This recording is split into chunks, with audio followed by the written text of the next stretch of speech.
ಶೃಂಗೇರಿಯ ದರ್ಗಾ ರಕ್ಷಣೆಗೆಂದು ನಿರ್ಮಿಸಲಾಗುತ್ತಿದ್ದ ತಡೆಗೋಡೆಯು ಕಾಮಗಾರಿ ಪೂರ್ಣಗೊಳ್ಳುವ ಮುನ್ನವೇ ಬಿರುಕು ಬಿಟ್ಟಿರುವುದು ಸಾರ್ವಜನಿಕರಲ್ಲಿ ಆತಂಕ ಮೂಡಿಸಿದೆ.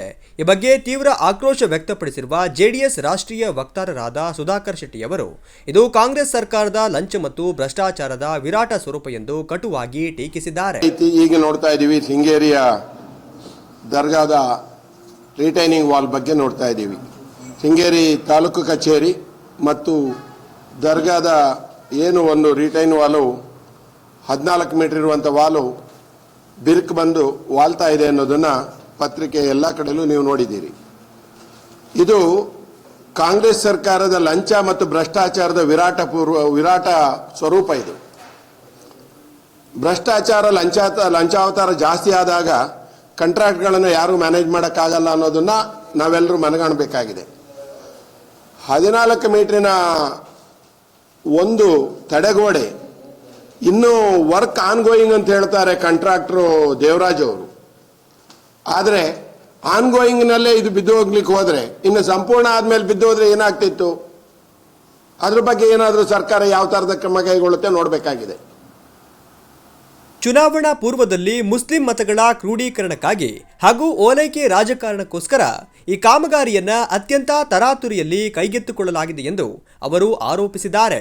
60% ಲಂಚದ ವ್ಯವಹಾರ ನಡೆದಿರುವುದರಿಂದಲೇ ಇಂತಹ ಕಳಪೆ ಗುಣಮಟ್ಟದ ಕಾಮಗಾರಿ ನಡೆದಿದೆ. ಇಂಜಿನಿಯರ್ಗಳಾಗಲಿ ಅಥವಾ ಮೇಲ್ವಿಚಾರಕರಾಗಲಿ ಇದರ ಬಗ್ಗೆ ಸರಿಯಾದ ಜವಾಬ್ದಾರಿ ವಹಿಸಿಲ್ಲ ಎಂದು ಅವರು ದೂರಿದ್ದಾರೆ. ಸ್ನೇಹಿತರೆ, ಎಲ್ಲರೂ ನೋಡ್ತಾ ಇದ್ದೀವಿ, ಎಲ್ಲ ಕೆಲಸನೂ ತರಾತುರಿಯಲ್ಲಿ ಮಾಡಿಬಿಡ್ತಿದ್ದಾರೆ. ಚುನಾವಣೆ ಪೂರ್ವ ದರ್ಗಾದ ಒಂದು ತಡೆಗೋಡೆ ನಾವು ಮಾಡಿಬಿಟ್ರೆ ಈಗಾಗಲೇ ಓಲೈಕೆ ರಾಜಕಾರಣದಿಂದ ಮುಸ್ಲಿಮರ ಮತ ಕ್ರೋಢೀಕರಣ ಆಗುತ್ತೆ ಅಂತ ಹೇಳ್ತಿದ್ದಾರೆ. ಈ ಥರ ಮಾಡಿ ಬಡ ಮುಸ್ಲಿಮರನ್ನ ಮತ್ತು ಪಾಪದ ಭಾಳ ಇದೇನು ಬಡತನಕ್ಕೆ ತಳ್ತಾ ಇದ್ದಾರೆ.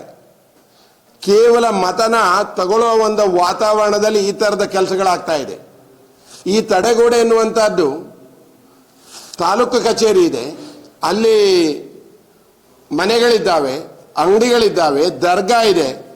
ಅದನ್ನು ಮಾಡಬೇಕಾದಂಥ ಕಾಂಟ್ರಾಕ್ಟರ್ಗಳಾಗಲಿ, ಇಂಜಿನಿಯರ್ ಆಗಲಿ, ಸೂಪರ್ವೈಸರ್ ಮಾಡ್ಕೊಳ್ಳಿದಾರು ಯಾರು ಅದ್ರ ಬಗ್ಗೆ ಯೋಚನೆನೇ ಮಾಡಲಿಲ್ಲ.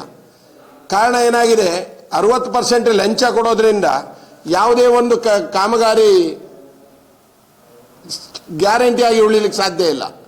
ಕಳಪೆ ಕಾಮಗಾರಿನೇ ಮಾಡಬೇಕಾಗಿದ್ದಾರೆ ಇವರು. ಈ ಕಳಪೆ ಕಾಮಗಾರಿಗೆ ಉದಾಹರಣೆಗೆ ತಡೆಗೋಡೆ ಒಂದು ಬೀಳ್ತಾ ಇರುವಂಥ ತಡೆಗೋಡೆ. ನೀವು ರಸ್ತೆಗಳನ್ನು ನೋಡ್ತಾ ಇದ್ರೆ, ಆಲ್ದೂರು ದಾಟಬೇಕಾದ್ರೆ ಅಥವಾ ಚಿಕ್ಕಮಗಳೂರು ದಾಟಬೇಕಾದ್ರೆ ಈಗಾಗಲೇ ಮಾಡಿರುವ ರಸ್ತೆ ಕಾಮಗಾರಿಗಳೆಲ್ಲ ತೊಳೆದು ಗುಂಡಿಮಯ ಆಗಿದೆ. ಸಂಪೂರ್ಣ ಕಾಂಗ್ರೆಸ್ ಸರ್ಕಾರದ ಒಂದು ಕಳಪೆ ಕಾಮಗಾರಿ, ಲಂಚ ಭ್ರಷ್ಟಾಚಾರದ ವಿರಾಟದ ಒಂದು ಸ್ವರೂಪನೇ ಇದು ಅಂತ ಹೇಳ್ತೇನೆ. ಜನಗಳ ಪರವಾಗಿ ಕೆಲಸ ಮಾಡಿದ್ರೆ ಈ ಥರದ ಕಳಪೆ ಕಾಮಗಾರಿ ಆಗಲ್ಲ. ಈ ಕೂಡಲೇ ಸರ್ಕಾರ ಇದನ್ನು ಎಚ್ಚೆತ್ತುಕೊಂಡು ಅಲ್ಲಿ ನಡೆದಿರುವಂಥ ಕಳಪೆ ಕಾಮಗಾರಿ ಯಾರು ಮಾಡಿದ್ದಾರೋ ಅವರ ವಿರುದ್ಧ ಕ್ರಮ ಕೈಗೊಳ್ಳಬೇಕು. ಮತ್ತೆ ಕೂಡಲೇ ಅಲ್ಲಿರುವಂಥ 6 ಮನೆಗಳು ಮತ್ತು ಅಂಗಡಿಗಳನ್ನು ಸ್ಥಳಾಂತರಿಸುವುದು ಅಲ್ಲದೆ ಅವರಿಗೆ ಶಾಶ್ವತವಾದ ಪರಿಹಾರ ಕೊಡಬೇಕು. ಇದನ್ನು ಅಲ್ಲಿವರೆಗೆ ಅವರಿಗೆ ಬೇರೆ ಮನೆ ಕೊಡಬೇಕು ಅನ್ನೋದನ್ನು ಸರ್ಕಾರಕ್ಕೆ ನಾನು ಒತ್ತಾಯ ಮಾಡ್ತೇನೆ.